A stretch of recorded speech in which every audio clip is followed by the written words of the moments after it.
Page 69, exercice de compréhension 2.1. Alors, à la question 1, on nous donne un système d'équations qui comporte trois équations. Elles sont numérotées E1, E2 et E3. Et les équations comportent trois inconnus, donc les variables x, y et z. À la question A, on vous demande de déterminer S1, un système qui va être équivalent. Et donc, le petit tilde, qui est la petite vague, veut dire équivalent. Un système équivalent en effectuant l'opération suivante. Alors, la double flèche, ça veut dire qu'on va intervertir ou inverser les équations E3 et E1. Donc, précédemment, on a vu qu'il y avait quatre opérations élémentaires qu'on pouvait faire sur des équations qui ne modifient pas la valeur de l'ensemble solution. Alors, on peut permuter les équations, on peut les intervertir. On peut multiplier une équation par un scalaire, tant qu'on le fait à la gauche et à la droite de l'égalité. On peut additionner deux équations ou soustraire deux équations ensemble. Et on peut ajouter ou soustraire le multiple d'une autre équation. Donc, combiner à la fois l'addition et la multiplication dans un scalaire en une seule étape. Ces quatre opérations élémentaires-là n'affecteront pas notre système d'équations, c'est-à-dire que l'ensemble solution ne sera pas modifié. Comme l'ensemble solution ne sera pas modifié, on peut dire que les systèmes sont équivalents. Donc, deux systèmes d'équations linéaires sont équivalents si les deux systèmes ont le même ensemble solution. Alors, allons-y à la question A. D'abord, je vais réécrire mon système S, dans lequel j'ai la première équation qui est moins 4x plus 2y moins 3z égale moins 2. Ensuite, j'ai 3x moins y plus 2z égale 1. J'ai y moins z égale à 3. Donc ça, ce sont mes équations E1, E2, E3. Maintenant, on vous demande d'effectuer l'opération E3 change de place avec E1. Ceci va nous donner un système qu'on va maintenant appeler S1. Donc, le système va être équivalent à S1, dans lequel je vais prendre ma nouvelle ligne E3 qui va devenir ma première ligne. Alors, je vais écrire x plus 2y moins z égale 3. La E2, elle n'a pas changé de place. Donc, 3x moins y plus 2z égale 1. Et finalement, ma E3 est devenue ma E1. Je vais écrire moins 4x plus 2y moins 3z égale à moins 2. Alors, on vient d'obtenir un nouveau système. Qu'est-ce que j'ai fait dans ce système-là comme manipulation? Les manipulations, je vais les mettre en fuchsia. Eh bien, ici, j'ai pris E3 que j'ai amené dans mon nouveau E1. À la deuxième équation, je n'ai rien fait. Et ici, j'ai pris mon E1 que j'ai amené à la position de la troisième équation. Et donc, en mauve, ce sont les manipulations élémentaires que je fais sur mes équations. Et E1, E2, E3 sont mes trois équations de départ. Et donc, S est égal, en fait, il n'est pas égal, il est équivalent, à S1, parce que le fait de permuter deux lignes dans un système ne va pas affecter son ensemble solution. En B, on va refaire la même chose. En fait, on va faire une nouvelle opération élémentaire. On va trouver un système S1 qui va être équivalent à un système S2 en effectuant cette fois-ci la soustraction d'une ligne par un multiple d'une autre ligne et l'addition d'une ligne par un multiple d'une autre ligne. Alors, je vais retranscrire mon S1. Donc, à partir de maintenant, on ne travaille plus avec S. On travaille avec S1 qui est notre nouveau système d'équation. X plus 2y moins z égale 3. 3x moins y plus 2z égale 1. Moins 4x plus 2y moins 3z égale moins 2. Donc, ça, ce sont mes nouvelles lignes E1, E2, E3. Et là, ce qu'on va faire, ce système-là va être équivalent à S2 et S2. La première ligne n'est pas affectée, alors je réécris ma première équation. Moins z égale 3. Et là, maintenant, dans ma deuxième équation, qu'est-ce qu'on va faire? On va faire l'opération suivante. Alors, on doit prendre notre E2 de l'étape précédente, donc de mon S1. Avec E2, on va soustraire 3 fois l'équation 1. Et puis, le résultat de ça va venir dans notre nouvelle équation qui va s'appeler E2. Alors, je vais venir faire les calculs ici. Premièrement, je vais prendre E2, qui est 3x moins y plus 2z égale 1, moins 3 fois, eh bien là, je vais prendre mon équation 1 et je vais la multiplier par 3 à gauche et à droite. Donc, 3 fois x plus 3 fois 2y, ça fait 6y, moins 3 fois z, ça fait moins 3z, égale 3 fois 3, 9. Et puis là, on va soustraire et on va obtenir 3x moins 3x, 0x, moins y moins 6y, nous obtenons moins 7y. Ensuite, on a 2z moins 3z, ce qui fait 5z.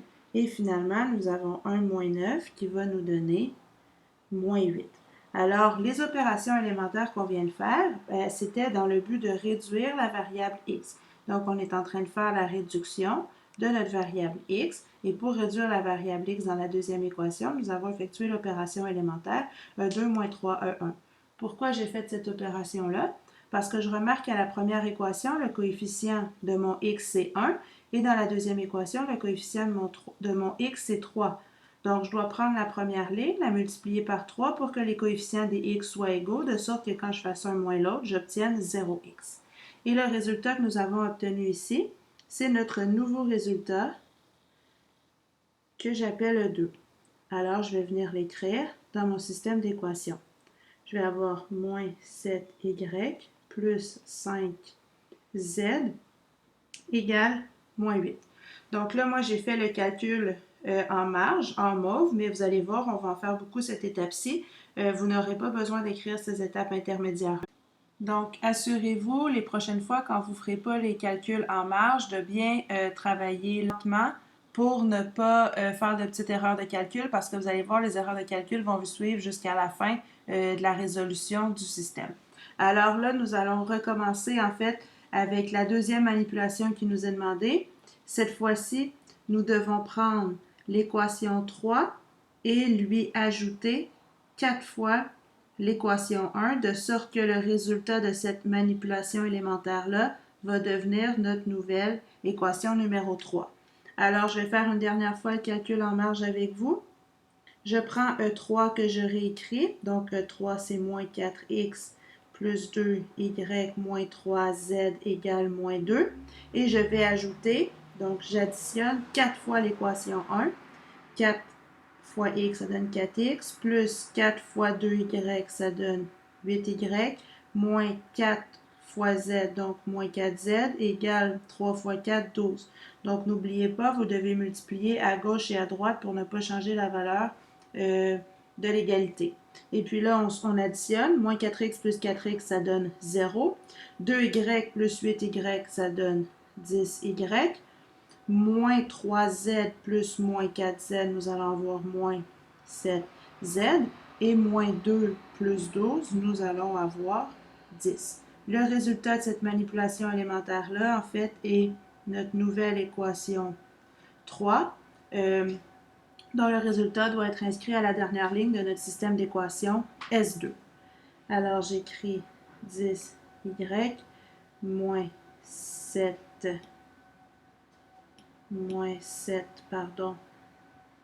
z égale 10.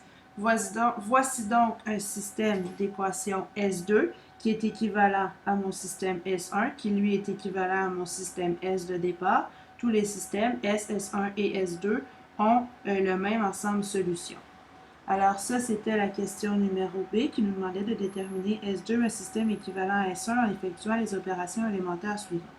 Maintenant, si vous voyez un peu où on s'en va avec ça, vous réalisez que notre système S2 a des variables E2 et E3, des équations, E2 et E3 qui n'ont plus de variable X. Donc, on a réussi à éliminer la variable X, qui fait en sorte qu'on obtient un système qui contient deux équations, deux inconnues. Et donc, en faisant de la réduction à partir de ces deux équations-là, on va réussir, par exemple, à prendre la troisième équation, qui est 10y moins 7z égale 10, et on va réduire notre variable y pour obtenir finalement une équation qui contient une seule variable, et cette unique variable-là, on va pouvoir la déterminer facilement. Alors, l'objectif à la question C va être de trouver un système S3. Donc, je vais d'abord écrire mon système S2. Plus 2y moins z égale 3, moins 7y plus 5z égale moins 8, 10y moins 7z égale 10. Voici mes équations E1, E2, E3. Et puis là, nous voulons obtenir un système qui va être équivalent, donc un système S3 équivalent. La première ligne ne change pas. La deuxième ligne ne change pas non plus parce qu'on a réussi à éliminer le x. Et là, ce qui va changer dans ce système-ci, c'est que nous allons éliminer la variable y de notre troisième équation. Alors, pour éliminer le y dans la troisième équation, eh bien, nous avons un coefficient de moins 7 en y dans la deuxième et un coefficient de 10 en y dans la troisième. Et donc, en prenant l'équation 2 qu'on va multiplier par 10 et en prenant l'équation 3 qu'on va multiplier par 7, on va obtenir des coefficients de moins 70 et de 70, de sorte qu'en additionnant ces deux équations-là, on va obtenir moins 70y plus 70y, et donc on va obtenir 0y.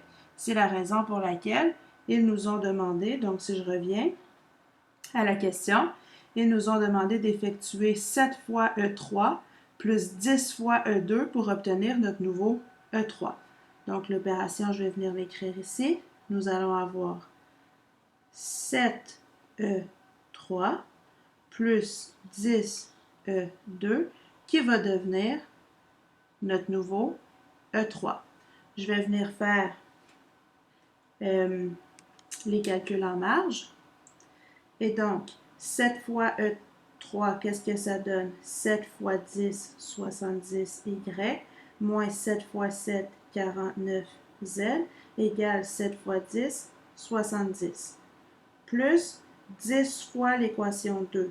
10 fois moins 7, ça fait moins 70y, plus 10 fois 5z, ça fait 50z, égale moins 8 fois 10, moins 80. Nous allons compter 70y plus moins 70y, il ne me reste plus de y, moins 49z plus 50z, il me reste un seul z, et 70 plus moins 80, nous allons obtenir moins 10. Alors, notre dernière équation de notre système S3 devient z est égal à moins 10. En quoi cette dernière opération-là est pertinente? Eh bien, on a réussi à réduire le x et le y de notre E3 et directement, on obtient la valeur de la variable z qui est égale à moins 10. Maintenant, à quoi ça va nous être utile? Eh bien, la question D. À partir de S3, déterminer l'ensemble solution de S. Eh bien, la forme de notre S3 va nous permettre très facilement de faire ce qu'on appelle une substitution à rebours ou une remontée de substitution. C'est-à-dire que je vais dire de mon équation E3, qu'est-ce que je peux conclure? Bien, je peux conclure que z est égal à moins 10. Eh bien, si z est égal à moins 10, je peux revenir dans mon E2. Donc, on part de la fin et on remonte à notre première équation.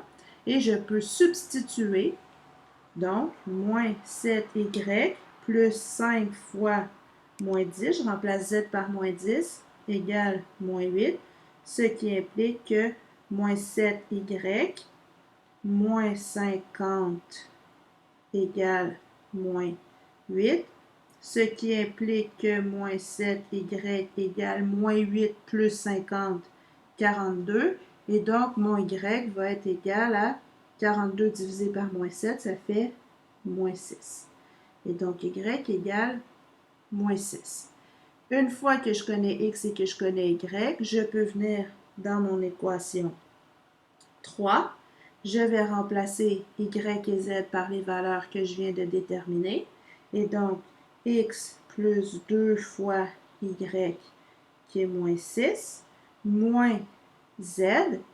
Z, on a dit que c'était moins 10. Faites attention, il va y avoir moins égale à 3, ce qui implique que x 2 fois moins 6, ça fait moins 12.